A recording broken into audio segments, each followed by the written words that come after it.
گزشتہ 2 دہائیوں کے دوران پاکستان نے دہشت گردی کے خلاف بے شمار قربانیاں دیں. ہزاروں شہری اور فوجی جوان اپنی جانوں کا نذرانہ پیش کر چکے ہیں، جبکہ ملکی معیشت کو بھی کھربوں روپے کا نقصان ہوا ہے. پاکستان کے سیکیورٹی فورسز نے ان قربانیوں کے نتیجے میں دہشت گردوں کے نیٹ ورکس کو بریک کیا ہے، ان کی کمر توڑی ہے. لیکن حالیہ عرصے میں ایک بار پھر دہشت گردی کی لہر نے سر اٹھایا ہے. سب سے زیادہ تشویشناک بات یہ ہے کہ یہ دہشت گردی اب سرحد پار بالخصوص افغانستان کی سرزمین سے منظم انداز میں ہو رہی ہے. پاکستان اور افغانستان ہمسایہ اور اسلامی ممالک ہے، لیکن افسوس کے ساتھ کہنا پڑے گا کہ کابل کی حکومت اپنی سرزمین کو پاکستان کے خلاف استعمال ہونے سے روکنے میں یا تو ناکام ہے یا پھر جان بوجھ کر خاموش تماشائی بنی ہوئی ہے. پاکستان نے اس تناظر میں بارہا افغانستان کو یہ واضح پیغام دیا ہے کہ وہ اپنی سرزمین پر موجود کالعدم تنظیموں بالخصوص TTP جیسے دہشت گرد گروہوں کے خلاف کارروائی کرے، کیونکہ ان تنظیموں کے نیٹ ورکس پاکستان کے قبائلی اور سرحدی علاقوں میں حملے کر رہے ہیں. پاکستان نے افغانستان کو نہ صرف سفارتی سطح پر پیغام بھیجے ہیں بلکہ بار بار ثبوت بھی فراہم کیے کہ دہشت گرد کس طرح افغان سرزمین کو استعمال کر کے پاکستان میں تخریب کاری کرتے ہیں. تاہم افغان حکومت کی جانب سے اس پر خاطر خواہ رد عمل سامنے نہیں آیا. اس رویے نے پاکستان کے خدشات کو مزید گہرا کر دیا ہے کہ کابل حکومت کسی نہ کسی وجہ سے ان دہشت گرد گروہوں کے خلاف کارروائی نہیں کرنا چاہتی. اب اسی حوالے سے DGI/SPR لیفٹیننٹ جنرل احمد شریف نے آج جرمن جریدے کو دیے گئے ایک اہم انٹرویو میں پاکستان کے تحفظات اور حقائق کو کھل کر بیان کیا. انہوں نے واضح الفاظ میں کہا کہ پاکستان کے خلاف دہشت کارروائیوں میں نہ صرف بھارتی ریاستی سطح پر جو سہولت کاری ہے وہ ملوث ہے، بلکہ افغان سرزمین اور بعض افغانی باشندے بھی ان سرگرمیوں کو تقویت دے رہے ہیں. اسی پر بات کریں گے. اس وقت سینئر تجزیہ کار عبداللہ گل صاحب نے ہمیں جوائن کیا. السلام علیکم عبداللہ گل صاحب، بہت بہت شکریہ آپ کے وقت کے لیے.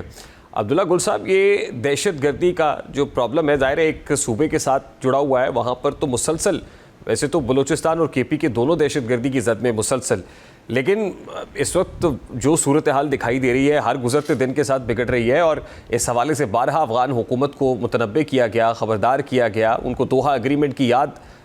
بھی دلائی گئی، لیکن کوئی خاطر خواہ اقدامات نہیں ہو رہے ہیں. کیا واقعی اب کوئی بڑا military operation, grand military operation ناگزیر ہو چکا ہے؟ بسم اللہ الرحمن الرحیم. بہت شکریہ. آپریشن جو ہیں ان کے اندر جو ہے وہ اضافہ ہو سکتا ہے. اس کے علاوہ جو نیبرنگ کنٹریز ہیں سینٹرل ایشین کی جو جن کے ساتھ پاکستان کے بہت اچھے تعلقات ہیں، ازبکستان ہو گیا، تاجکستان ہو گیا، ترکمانستان ہو گیا، تو یہ میرے خیال میں ایک اپنا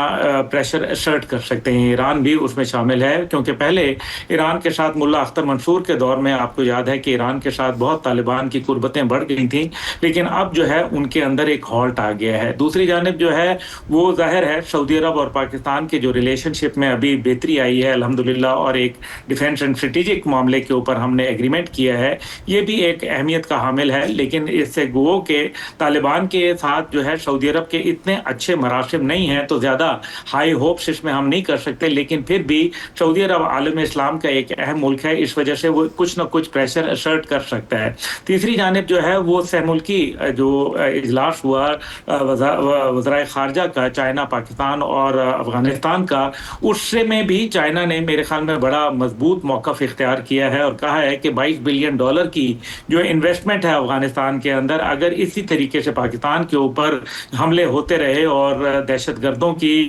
آماج گاہیں وہاں بننے کی اجازت دی گئی، تو اس کے اوپر پھر مشکلات میں اضافہ ہو سکتا ہے افغانستان کے لیے. اب جو یہ ساری سچویشن ہے، اس کے اندر ہمارے جو تقریباً 2642 کلومیٹر لانگ بارڈر ہے افغانستان کے ساتھ، اس کے اوپر تقریباً 2.25 لاکھ کے قریب فوج ہماری ڈپلائیڈ ہے. ظاہر ہے یہ ایک بہت بڑا نمبر ہے، اور باربڈ وائر کو کاٹنے کے کئی واقعات جو ہے وہ بھی دیکھنے آ رہے ہیں. ابھی پاکستان نے پیغام پاکستان کا اعلامیہ جو ہے اور جو بیانیہ ہے اس کے اندر بھی تبدیلی کے لیے جو ہے علامہ عارف واحدی اور جو اسی طریقے سے مفتی عبدالرحیم اور دیگر کے لیے جو ہے وہ ایک انہوں نے اب فریم ورک بنایا ہے، اور الحمدللہ میرے خیال میں اس کے اندر ہمیں کافی حد تک کامیابی ملے گی، اللہ نے کیا. لیکن ساتھ ہی ساتھ جو ہے ہمیں یہ بھی دیکھنا ہے کہ افغانستان میں $10 بلین کے قریب جو امریکی اسلحہ ہے، اور دوحہ معاہدے کے اندر جو امریکہ بھی ایک گارنٹر تھا، اس کے اوپر بھی ہمیں بات کرنی چاہیے. ابھی کل ہی صدر ٹرمپ نے جس طریقے سے برطانیہ کے اندر باگرام کے اندر اپنا بیس جو ہے وہ اس کو دوبارہ بحال کرنے کی باتیں کہی ہیں، ہیں. میرے خیال میں یہ بھی ایک خطے کے اندر جو ہے وہ ایک تشویش کی لہر ہے, اور خود افغانستان میں میرے خیال میں اس کو زیادہ اچھے انداز میں نہیں لیا جائے گا, کیونکہ جو طالبان کی اولڈ لیڈرشپ ہے شاید اس کے اندر تو کہیں نہ کہیں ایک خواہش موجود ہے, میں نہیں کہوں گا کہ سب میں لیکن کچھ میں. لیکن دوسری جانب جو ینگ طالب ہیں وہ جن کے والدین کو, جن کے عزیز و اقارب کو امریکی اور اس کے اتحادی فوجیوں نے جو ہے وہ موت کے گھاٹ اتارا تھا, میرا نہیں خیال کہ وہ اس کے اندر کوئی زیادہ اس کو جو ہے وہ پسند کریں گے. اب جو افغانستان کے اندر جو جس طریقے سے ٹی ٹی پی اور بی ایل اے اور جو یہ مجید بریگیڈ ہے یہ اپنا کردار ادا کر رہے ہیں, اور ان تمام کے جو ہیڈ کوارٹر ہیں وہ افغانستان میں موجود ہیں. پاکستان نے جماعت الاحرار کے خلاف جو ہے ایک آپ کو پتہ ہے ٹارگیٹڈ پاکستان ایئر فورس کا آپریشن تھا, جس سے جو ہے جس کو ہم پری ایمپٹیو اسٹرائک ڈاکٹرن بھی کہہ سکتے ہیں, وہ جو ہے ایک کامیاب ہوا, اور اس کے اندر ہم نے بہت سارے جو ہے ثمرات عبداللہ گل صاحب یہ ظاہر ہے آپریشن پاکستان کے اندر تو ہوا, لیکن D G I S P R کے اسٹیٹمنٹ سے لگتا یہ ہے, ظاہر ہے انہوں نے ایک چیز تو بتائی کہ اس میں یہ را اسپانسرڈ ہے, اس میں بھارتی ہاتھ ملوث ہے بھرپور انداز میں,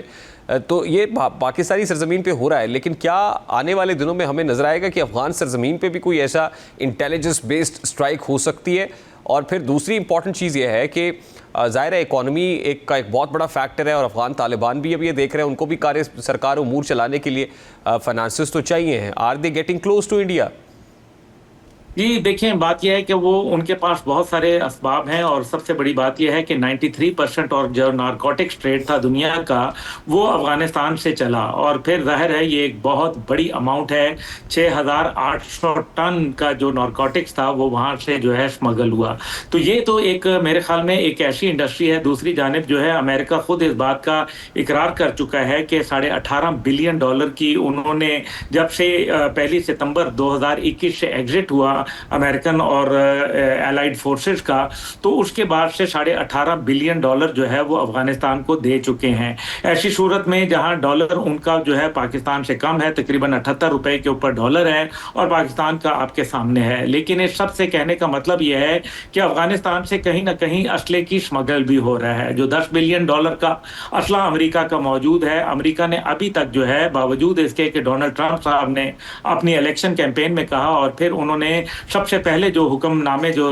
جاری کیے اس کے اندر یہ بھی تھا کہ ہم جو ہے افغانستان سے واپس اسلحہ لے کے آئیں گے, لیکن ابھی تک وہ اسلحہ واپس نہیں آ سکا. اس لیے میرے خیال میں جو ابھی اسلحہ کا جو بکاؤ ہے, جو کہ مختلف ممالک کو جس میں انڈیا بھی شامل ہے جو چھپ کے خرید رہا ہے اور امریکن ٹیکنالوجی کو ریورس کرنے کی کوشش کر رہا ہے, وہ بھی اس میں شامل ہے. لیکن ان سب کے باوجود جو ہے میرے خیال میں انڈیا کا جو ایک اسپیشل جو سیل انہوں نے قائم کیا ہے ڈسٹرائے سی پیک کے نام سے, اس کے اندر $1 بلین کا بجٹ مختص کیا ہے. اور ظاہر ہے جو طالبان جو افغانستان کے ہیں, اور اسی طریقے سے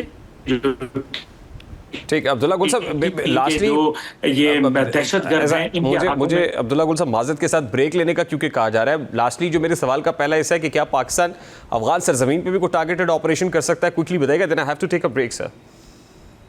یہ پاکستان بالکل جو ہے اس قسم کے آپریشن کرے گا. اگر پاکستان کو بالکل افغانستان کی جانب سے کوئی کسی قسم کی امید نہ نظر آئی, تو پاکستان یہ رائٹ رکھتا ہے کہ وہ آپریشن کسی بھی صورت کا جو ہے وہ افغانستان کے اندر جو ہے وہ کریں. بالکل, پاکستان افغان سرزمین پہ بھی اس طرح کے اٹیک سے آپریشنز کر سکتا ہے. انٹیلیجنس بیسڈ آپریشنز ہیں, ٹارگیٹڈ آپریشنز ہو سکتے ہیں, اور ظاہر اس بات کا India D G S P R بھی دے رہا ہے.